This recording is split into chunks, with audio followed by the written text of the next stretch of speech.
en su Biblia Segundo de Reyes, capítulo 18, por favor. Segundo de Reyes, capítulo 18. Bueno, hoy por primera vez estamos transmitiendo por TikTok. Ya no por Facebook. Estamos ahí en TikTok. Entonces, para que sepan, estamos ahí transmitiendo. Un saludo a todos mis seguidores.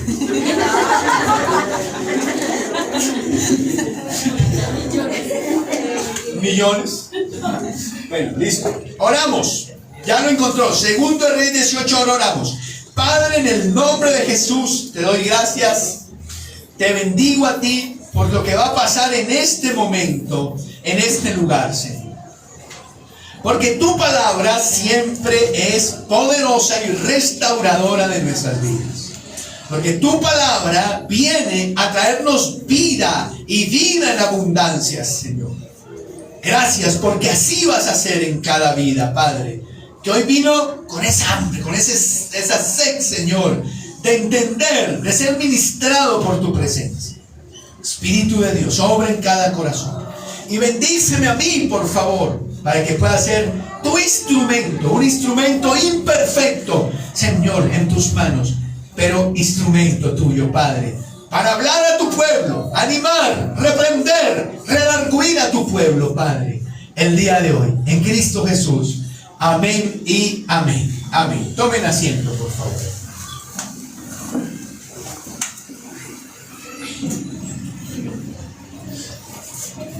Como ustedes saben, yo les he contado, mi mamá murió, yo tenía unos 7 años. Mi mamá murió porque fue al odontólogo. El odontólogo le hizo un procedimiento, dicen que una muela, y de alguna manera ella le dio tétano. Y el tétano la mató. Y yo crecí con eso en el corazón, de que mi mamá había ido al odontólogo y que producto de eso había muerto. Y eso, sumado a otras situaciones, hizo que yo no cuidara mucho mi boca. Ni de niño, ni de adolescente, menos iba a un odontólogo, no había ni EPS, ir a un odontólogo era carísimo. Entonces, después crecí, fui algunas veces, pero siempre hubo un terror en mi corazón. Terror con eso.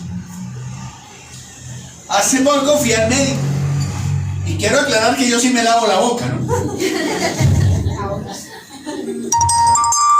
Y entonces el médico me dijo, ahora, no estoy el palo allá. Y me dijo, tiene que cuidarse esa boca, ¿no? Entonces le dije, doctor, no me diga eso, yo no voy al odontólogo. O sea, prefiero que pase lo que sea, pero tengo mucho miedo de eso. No, pues sí, pero voy a decir una cosa. Esas bacterias ahí se pueden subir al cerebro o al corazón. Y se llamaba pastor. Entonces, usted mirará. Entonces, bueno, ante eso, pues yo dije, no, toca enfrentar esto porque, o sea, tampoco puede ser. Hermano, y pedicita de una vez. Y llegó el día de la cita, y yo los días anteriores me sudaba la mano, me daba aquí, sí, usted entiende, las mariposas, eso, y sentía que horrible. Bueno, llegó el día, y yo le dije a mi esposa, acompáñame, yo no quiero ir solo por allá. Uy, sí, mi amor, bueno, vamos. Y nos fuimos. Y yo llegué ahí, me senté y me sudaban las manos, me sobaban las manos. Y yo tengo que vencer esto porque es que, no, esto no tampoco. Y ahorita les voy a explicar otra cosa, pero yo dije, no, tengo que vencer. Y salió el doctor. Edwin. Y yo ahí no me paraba, Edwin, ¿tú eres Edwin?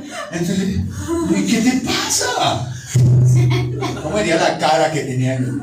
Entonces yo me paré y le dije, no, doctor, es que yo esto le tengo mucho miedo.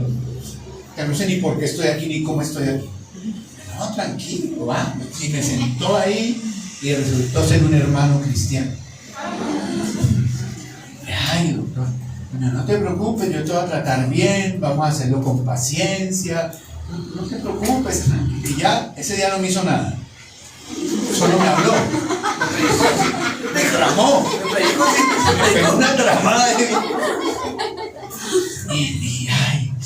y yo digo, bueno, listo, ya salí feliz ya, me dio la cita, yo voy para allá. Y allá me citaron, y allá me acosté, y allá me hizo y me deshizo ese día en la boca.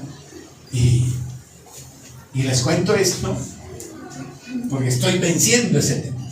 No he vuelto es porque no hay más citas con ellos, tan bueno era que no hay más citas. Y estoy venciendo eso, porque así como todos, yo también tengo algunas cositas que estoy venciendo, gracias a Dios, como usted. La gente tiene temor a enfermarse gravemente. La gente tiene temor a la soledad. La gente tiene temor a fracasar. La gente tiene temor. ¿Cuántos temores, hermano, hay en nuestro corazón? De ese tipo, del tipo mío, que ata, que paraliza, que no permite que uno haga lo que tiene que ser hecho. ¿Cuántos de nosotros? La historia de Ezequías, rey de Judá, vamos a encontrar luces y sombras. En momentos él es valiente, pero en la historia que vamos a estudiar a lo largo de este mes, él se muestra muy temeroso, lleno de muchos miedos en su corazón. Y vamos a empezar hoy hablando de las consecuencias devastadoras del miedo en nuestra vida. Porque eso tiene su lado bien maluco y vamos a analizarlos esta mañana. Cuando Ezequías reinaba, la potencia mundial era el imperio asirio. Había un rey que se llamaba Sennacherib. Y era una caspa de miedo, hermano. Eso entraba a ciudades, arrasaba, conquistaba, mataba, de todo. Y le llegó ahí, a Ezequías ahí cerquita de Jerusalén, ahí le llegó, ahí. Y Ezequías en ese momento se llenó de miedo y le envió un mensaje al rey donde expresa las consecuencias de estar atado, de estar esclavizado del miedo. Entonces, quiero que mire conmigo la primera consecuencia del miedo, y ella es que el miedo nos aplasta contra el suelo, hermano. Versículo 14 de Segundo de Reyes 18, versículo 14. Dice: entonces Ezequías, rey de Judá, envió a decir al rey de Asiria que estaba en Laquis: yo he pecado, apártate de mí y haré todo lo que me impongas. Y el rey de Asiria impuso a Ezequías, rey de Judá, 300 talentos de plata y 30 talentos de oro. El miedo nos aplasta contra el suelo, que no es otra manera de decir que el miedo tiene la grave consecuencia de esclavizarnos.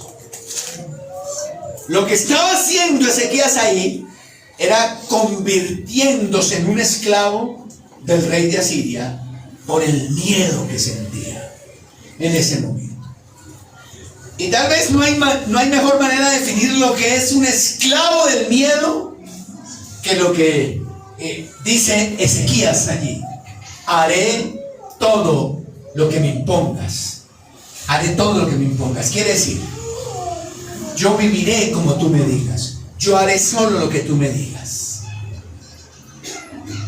Yo me dejaré dominar por ti. Tu voz será mi ley. Tus mandamientos serán mi guía. Esa es la mejor manera, creo yo, de expresar lo que es ser esclavo del pecado. Del miedo y del temor. Quiero preguntarle y quiero que lo piense muy bien. Y si usted no lo escribe, ojalá lo escriba. Es muy bueno que escriba estas cosas. Y es: ¿a qué le temes? ¿Cuáles son tus miedos? Y no me refiero a cualquier miedo. Todos sentimos miedo, hermano. Pero me refiero a ese miedo que paraliza, a ese miedo que hace esclavo, a ese miedo que no nos permite disfrutar, el miedo que nos quita el gozo, el miedo que nos quita la paz. A eso me refiero. ¿A qué le temes? ¿Cuáles son tus miedos? Tal vez, como decía al comienzo, le temes a la soledad. Muy unido con lo que estuvimos predicando el mes pasado. ¿Por qué la gente tiene dependencia tóxica de otra? Porque tiene miedo a quedarse solo. Y como tiene miedo a quedarse solo, no importa lo que le hagan, va a quedarse ahí. O tal vez tiene miedo a que un día vaya al médico y el dictamen no sea el mejor. Tienes cáncer, vas a morir. Tal vez tiene miedo a perder su hogar. O tiene miedo paralizante a emprender algo, a intentar algo. ¿Qué miedo? Me da miedo. Voy a perder, ¿qué me va a pasar? Voy a fracasar. O miedo a una catástrofe. O miedo a un colapso mental. Miedo a meterse en un problema grave. Hay miedos que son buenos, que nos llevan a la prudencia. Pero no me refiero a esos miedos que son buenos y nos llevan a la prudencia, sino a los miedos que esclavizan y paralizan. ¿A qué le tiene miedo usted? ¿A qué le teme? ¿Qué miedo tiene similares al que estoy venciendo yo con respecto al odontólogo? ¿Cuáles son sus miedos? Identifíquelos, escríbalos. Tal vez usted se siente como el salmista en el Salmo 55:4, un salmo que quiero que leamos. Salmo 55:4 nos habla de algo similar. Salmo 55:4 dice ahí: mi corazón está dolorido dentro de mí y terrores de muerte sobre mí han caído. Terrores de muerte. Y luego en el 5 dice: temor y temblor vinieron sobre mí y temor me ha cubrido. Dice el salmista. La esclavitud al temor es temor cubriéndonos. La esclavitud al temor es temor y temblor, es terror. ¿Cómo dice ahí? Vuelvo y le pregunto. Es muy importante que lo entienda, que lo identifique, que lo sepa. ¿A qué le teme? ¿Cuáles son sus miedos? ¿Qué lo paraliza? ¿Qué cosas? Esa es la primera consecuencia devastadora del miedo. Nos aplasta contra el suelo. Ahora, la segunda consecuencia es que nos arranca lo valioso.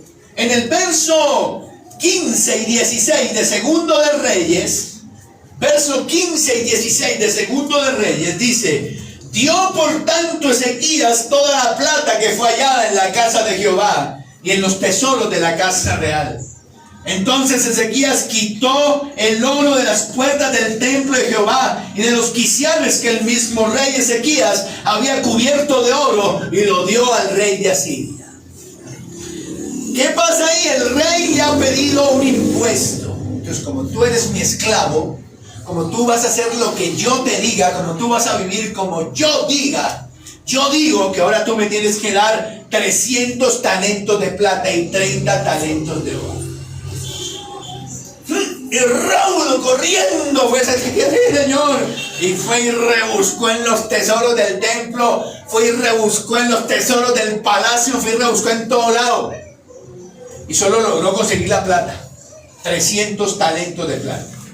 ¿Y cuánto es 300 talentos de plata? Eso es un curvo, hermano, eso es un poco. Y como no le alcanzó, se fue al templo. Y esto es grave lo que va a pasar ahí. Porque el templo no era solo un edificio, era el templo de Salomón. Él se refiere al templo de Salomón. Y el templo de Salomón era una maravilla del mundo antiguo. En el templo de Salomón lo había sido abandonado por el pueblo, y el mismo Ezequías lo había restaurado y lo había puesto bonito otra vez. Pero ahora, ante el temor, ante el miedo de morir, de ser atacado, de perder la ciudad, Entonces va y no le importa y quita las puertas, que seguramente pues, están llenas de oro, debe ser, ¿no? Quita las puertas para entregárselas al rey de Asiria, a Sennacherib, ¿vale? Y eso es grave porque en ese templo había un sitio que se llama el lugar santísimo. Y ahí estaba el arca. Y en el arca descendía la nube de Dios, estaba la nube de Dios, que era la presencia de Dios entre el pueblo. El templo simbolizaba la presencia de Dios dentro del pueblo. Y Ezequías lo está desvalijando para ceder al miedo, para ceder al opresor. Está perdiendo algo supremamente valioso. No es solo el dinero. Está perdiendo a Dios. Está perdiendo la espiritualidad. Eso lo voy a hablar más adelante, pero está perdiendo eso. Fíjense que esa es otra característica devastadora del miedo. Lo hace perder. Le arranca lo valioso de su vida. Y aquí es donde pensamos, por miedo al fracaso, por ejemplo, ¿cuánto dinero usted habrá perdido a este momento de su vida? Sí, pero empréndale, pero hágale, pero inténtelo con todo y lo difícil que es emprender un negocio propio, ¿no? Pero emprenda, hágale, no que me da miedo, y si pierdo, y si. ¿Cuánto dinero usted habrá perdido? ¿Cuánta gente valiosa, bonita, hermosa habrá perdido usted por el temor? ¿Cuántas oportunidades en su vida, cosas lindas que Dios le tenía, usted habrá perdido? Porque su frase fue, me dio miedo. Es que me dio miedo. Le dice uno a la gente, empieza un ministerio, párese aquí, a ver, háblele, me da miedo. Mire, coja este grupo, dirija ahí, me da miedo. Atado del miedo, hermano querido. ¿Cuántas cosas habrá perdido usted en su vida? Por el temor, por el terror. El miedo tiene esa consecuencia. Le arranca lo valioso, le hace perder dinero, le hace perder oportunidades, le hace perder cosas lindas. Y quiero ser muy puntual con esto. No es normal que un cristiano viva de esa manera. Fíjese que cuando usted se convierte, le dan el Espíritu Santo y él viene a habitar aquí. ¿Verdad? Por lo menos usted debería estar luchando con sus miedos y no dejándose atar y amarrar por ellos. El Espíritu Santo no permite eso. Cuando Pablo le escribe a Timoteo, me parece que Timoteo era como tímido, como miedosito, como cobardondo el hombre. Y Pablo le dice, hijo, Dios no le ha dado espíritu de cobardía, sino de poder, de amor y de dominio propio. Amén. Dice, porque ese es el quehacer del cristiano. No que uno no sienta miedo, pues a todos nos da miedo, hermano. Pero es que el cristiano fiel y verdadero no se dejará dominar de él, ni vivirá como esclavo, ni sometido a él. Que tiene miedo a la soledad, él trabaja con eso y logra vencerlo al fin y al cabo. Que tiene miedo a esta, al futuro, a lo que sea, la muerte, enfermarse gravemente, lo que sea, ese creyente logra vencer eso. Porque sabe por la realidad que hay dentro de él. El Espíritu Santo habitando en uno le da a uno poder, le da a uno amor.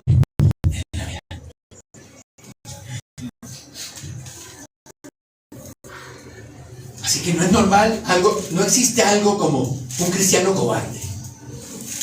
No existe algo como un cristiano lleno de miedos. No existe algo como un cristiano arrinconado por allá. No existe algo como un cristiano paralizado. Eso no existe. Porque ese cristiano por lo menos está batallando contra esas cosas en su vida y venciéndolas. Poco a poco, día a día, paso a paso, como sea. Pero no está ahí. Eso no se queda así. No. Ahora quiero que se examine esta mañana. ¿Es usted un cobarde? ¿Es usted una persona llena de miedos, paralizada del miedo? ¿Es usted un ser arrinconado allá por el mundo, por las circunstancias y por las cosas? Lo caracteriza las palabras: me dio miedo, me da miedo, no lo hago que me da miedo, no me da miedo. Quiero decirle este día, eso no es normal. Eso no es normal. Un creyente no vive con esa actitud. Que si siente miedo, claro, pero nunca se dejará vencer de eso. Va a luchar siempre, porque no le han dado espíritu de cobardía, sino de poder, de amor y de dominio propio en su vida. Así se vive. Pero aparte de eso, siga pensando, analice las cosas. ¿Cuánto dinero habrá perdido usted porque le dio miedo? ¿Cuántas relaciones habrá perdido usted porque le dio miedo? ¿Cuántas oportunidades habrá perdido usted porque le dio qué, hermano? ¿Le dio qué, hermano? Miedo. ¿De qué cosas se está lamentando usted hoy día? Porque dice, no lo hice porque me dio miedo.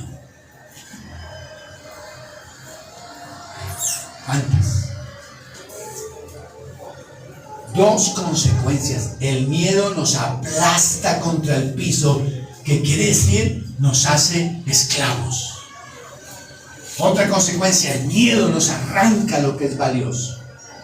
Nos roba oportunidades, nos roba dinero, nos roba gente valiosa, preciosa. Y la tercera característica es que el miedo desgarra nuestra fe. Desgarra nuestra fe. En el verso 21 se está relatando un discurso que vamos a estudiar aquí los próximos domingos, del Rabsaces. El Rabsaces era un oficial asirio. Ese discurso está diseñado para intimidar, para llenar de miedo a las personas que lo escuchan.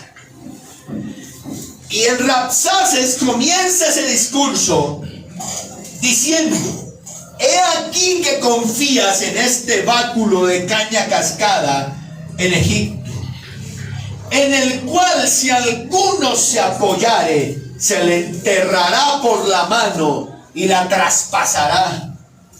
Tal es Faraón, rey de Egipto, para todos los que en él confían. ¿Se fija? Amén. Amén. Hasta el Rabsaces se había dado cuenta, Asiria se había dado cuenta, que el miedo le había quitado la fe a Ezequías. ¿Y cómo se dieron cuenta? ¿Cómo fue el rollo? ¿Cómo es que ellos llegan a saber eso? Porque dicen, porque tú fuiste a buscar ayuda allí. Tú fuiste a donde el faraón a buscar ayuda y te estás apoyando. Y esa alianza te va a salir cara. Esa alianza te va a salir mal. Y la lógica es esta, es claro. Cuando dejamos de depender de Dios para depender en los hombres, cuando dejamos de esperar en Dios para esperar en los hombres, quiere decir que hemos perdido la fe, la esperanza para ponerla en un ser humano. Y el Rabsaces se dio cuenta. Así ya se ha dado cuenta. Porque el miedo hace eso. ¿Sabe usted? El miedo es lo contrario. El miedo es lo contrario a la fe. Y el miedo nos quita la fe.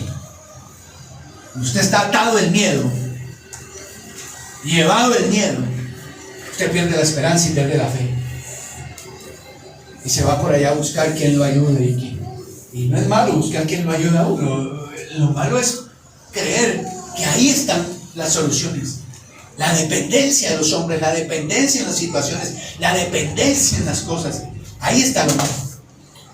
El profeta Isaías, que es contemporáneo a Ezequías, se lo advirtió también. Y en Isaías el capítulo 30, versículo 1 al 3, Isaías le va a decir algo a Ezequías, hablándole sobre esto. Quiero que se fijen muy bien en estas palabras, porque nos describen a muchos de nosotros. Nos dicen cómo somos, nos dicen qué es lo que estamos haciendo, nos señalan un error en nuestra vida, y es: ay de los hijos, ay es lo contrario a bienaventurado, ay, pero aquí dice ay de los hijos que se apartan, dice Jehová, para tomar consejo y no de mí, para cobijarse con cubierta y no de mi espíritu, añadiendo pecado a pecado. Que se apartan para descender a Egipto y no han preguntado de mi boca, para fortalecerse con la fuerza de Faraón y poner su esperanza en la sombra de Egipto. Pero la fuerza de Faraón se os cambiará en vergüenza y el amparo en la sombra de Egipto en confusión. Varias cosas importantes ahí. Para tomar consejo y no de mí. Por ejemplo, para cubrirse, para cobijarse con cubierta y no de mi espíritu.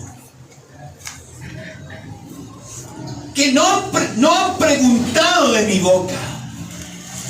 Fortalecerse en la fuerza del Faraón. Poner su esperanza en la sombra de Egipto. Esto no es una invitación a no confiar en los hombres, en la gente. Uno tiene que vivir, uno tiene que confiar en la gente. Pero esto señala claramente cuando, perdiendo la fe, dependemos de los hombres y de lo que digan los hombres de los seres humanos. Y eso es una consecuencia del miedo en nuestra vida. Isaías entonces nos advierte y nos dice: esa alianza se te volverá una vergüenza. Eso se volverá confusión para tu vida. Y luego en el capítulo 31, en el versículo 1, él dice algo semejante. Continúa exhortando, reprendiendo aún a Ezequías, y le dice: ¡ay de los que descienden a Egipto por ayuda y confían en caballos, y su esperanza ponen en carros porque son muchos, y en jinetes porque son valientes, y no miran al Santo de Israel ni buscan a Jehová! El problema ahí no es confiar en caballos, o poner esperanza en carros o en jinetes porque son valientes. El punto ahí es hacer eso, pero no mirar a Jehová.